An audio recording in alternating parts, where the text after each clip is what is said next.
मैं अपनी बात शुरू करने से पहले सभी संतों, गुरुओं, महापुरुषों को नमन वंदन करता हूं।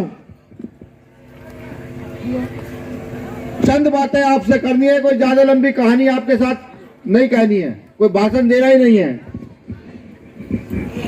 देखिए, नेता बहुत सारे आएंगे और चले जाएंगे। सबसे बड़ा सवाल ये आपके मन में होना चाहिए कि नेताओं की वजह से आपके जीवन में कितना परिवर्तन हुआ है। इसमें तो कोई डाउट नहीं है कि अगर आप अच्छे नेता बनाते तो जिस रास्तों से मैं चलकर आया हूं, जहां खड़ोंजा है, कहीं मट्टी है, कहीं गड्ढा है, वो ना होता अगर आप अच्छे नेता बनाते। इसका सीधा मतलब है कि हमने अच्छे नेता पैदा नहीं किए।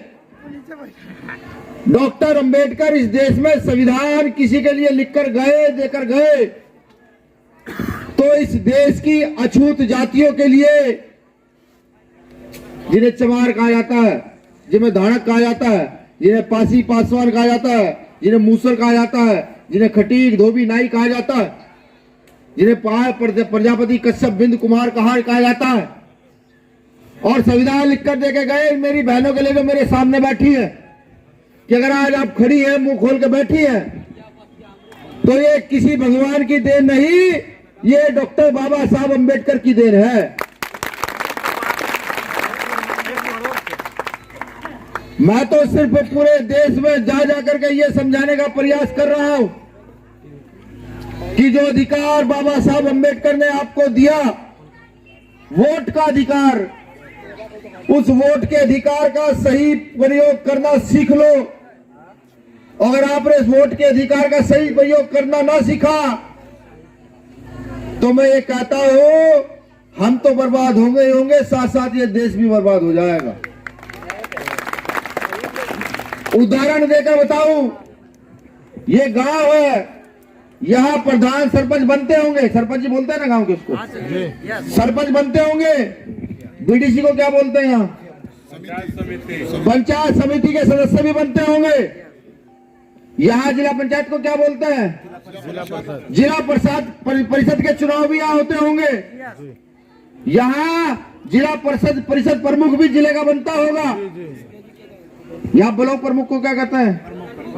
यहाँ प्रमुख भी बनता होगा, यहाँ विधायक भी बनता होगा, यहाँ मेंबर ऑफ पार्लियामेंट भी बनता होगा, यहाँ मुख्यमंत्री और मंत्री भी बनते होंगे, यहाँ प्रधानमंत्री भी बनते हैं।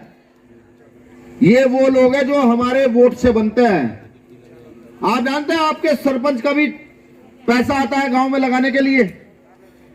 आपके जो वो बीडीसी का कहा था, मुखिया को भी पैसा आता है यहाँ आपके गांव के उत्थान के लिए। जिला परिषद को भी पैसा आता है, जिला परिषद के प्रमुख को भी पैसा आता है, विधायक को भी पैसा आता है, और एमपी को भी पैसा आता है। आपके विकास के लिए मुख्यमंत्री की कोष में भी पैसा आता है, भारत के फंड से, सरकारी फंड से।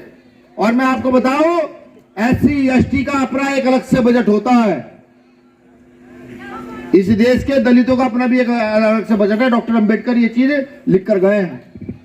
अब आप सोचिए कि अगर 100 रुपए आपके यहाँ के प्रधान को, प्रमुख को आता है, 100 रुपए पंचायत समिति को आते हैं, 100 रुपए पंचायत समिति के अध्यक्ष को आते हैं, 100 रुपए मुखिया को आते हैं, 100 रुपए विधायक को आते हैं, 100 रुपए MP को आते हैं, और 100 रुपए प्रधानमंत्री को आते हैं, मुख्यमंत्री को आते हैं, तो आपके गांव में अब तक कितना पैसा लगा है विकास के लिए? मुझे तो घर भी दिख रहे बिना प्लस्तर के हैं। इसका कारण समझते हैं कौन है? आप क्या सोचते हैं इसका कारण कौन है? बताइए। इसका कारण हम लोग हैं कि हमने अपने वोट का सही प्रयोग नहीं किया। मैं अगर एक जांच कमेटी बिहार सरकार यहां इस गांव के लिए बिठाए, मैं लिख कर देता हूं, यहां से लेकर जहां बाबा साहब अम्बेडकर की तस्वीर है ना, वहां तक के रास्ते के लिए कम से कम 50 लाख रुपए खाए जा चुके होंगे अभी तक, कम से कम 50 लाख रुपए। इन बातों को कोई आपके बीच करने नहीं आएगा। क्यों? क्योंकि सबके सब गरीबों के हक अधिकार खाना जानते हैं, उनके लिए कुछ करना नहीं जानते। बाबा साहब अम्बेडकर की प्रतिमा पर माला डालने आया था, मेरे साथियों ने बताया कि भैया यहाँ आसपास के गांव में एक ही प्रतिमा है। अभी जो मेन कार्यक्रम नवादा में है, सब लोग यहाँ से वहां चलेंगे और उस कार्यक्रम को सफल बना करके तब वापस आएंगे। मेरा सबसे निवेदन है, खास तौर से मैं चाहता हूं कि बुजुर्ग जरूर चलें, जिससे कि वो हमें सुन सके और हमें वहां आशीर्वाद दे सके। शुक्रिया।